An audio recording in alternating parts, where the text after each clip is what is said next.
me see your digits. What? No, I don't want your phone number. Let me see your fingers.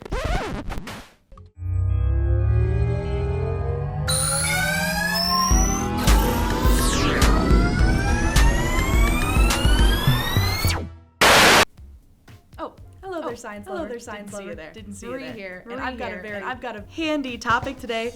Fingerprints. Everybody's got them. Well, most people got them, and it's time that you learned more about them. A fingerprint is the patterning that is formed by the ridged skin on our fingertips.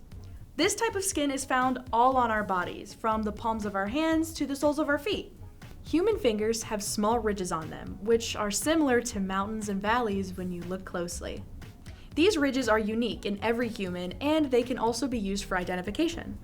So, contrary to popular belief, you're not fingerprinted as a kid, and you'll only need to be fingerprinted for certain types of jobs or for something crime-related, aka stay out of trouble. Fingerprints are a means to identify you since they make you unique. No two people have the same fingerprints, not even identical twins. So, how do fingerprints form?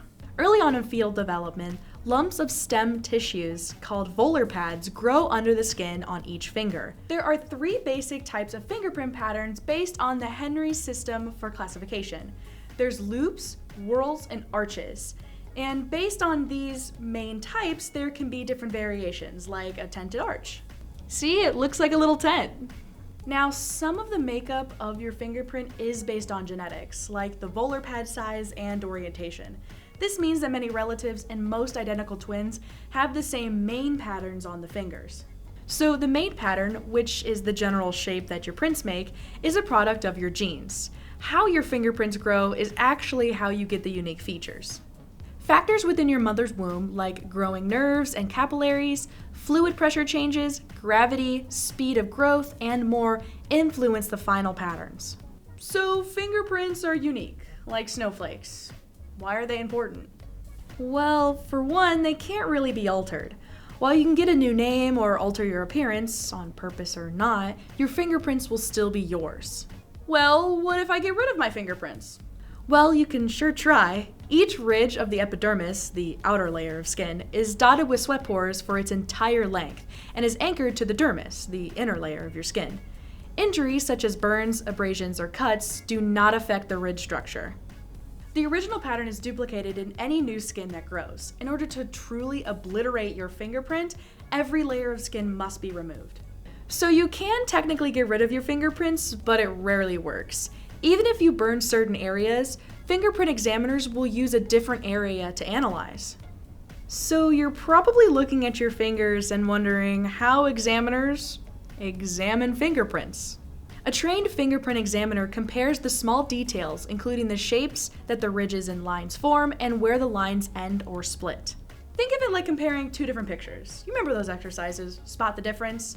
The picture is almost identical, but there's always a few key things that are different. Like in this example, there's an extra blueberry and there's an extra blueberry.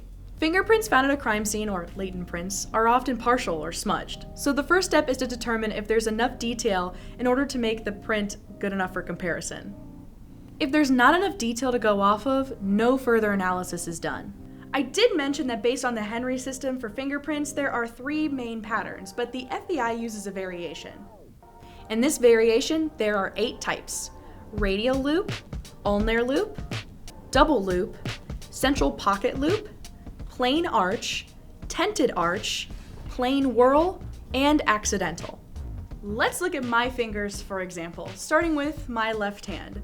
My thumb has an ulnar loop, while my pointer and middle finger have tented arches. Finishing off my left hand, my ring finger and pinky both have an ulnar loop as well. Moving on to my right hand, my pinky, ring finger, middle finger, and thumb all have a radial loop, while my pointer finger is a tented arch. If you haven't already, take a look at your fingers and figure out what type of pattern your fingers have, and be sure to let us know. That's gonna wrap up today's episode. If you liked today's episode and wanna see more in 300 seconds or less, make sure to subscribe to our YouTube channel. Follow ZTV 300 Seconds of Science on Instagram and Twitter, and like us on Facebook. Thank you for your time, and be sure to keep wondering.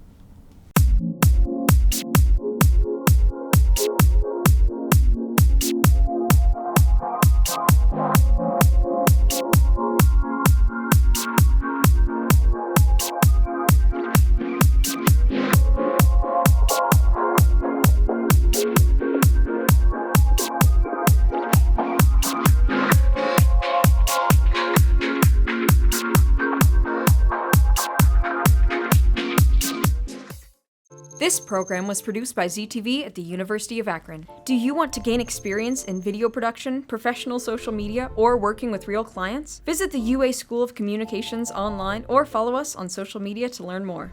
ZTV, make media, make a difference.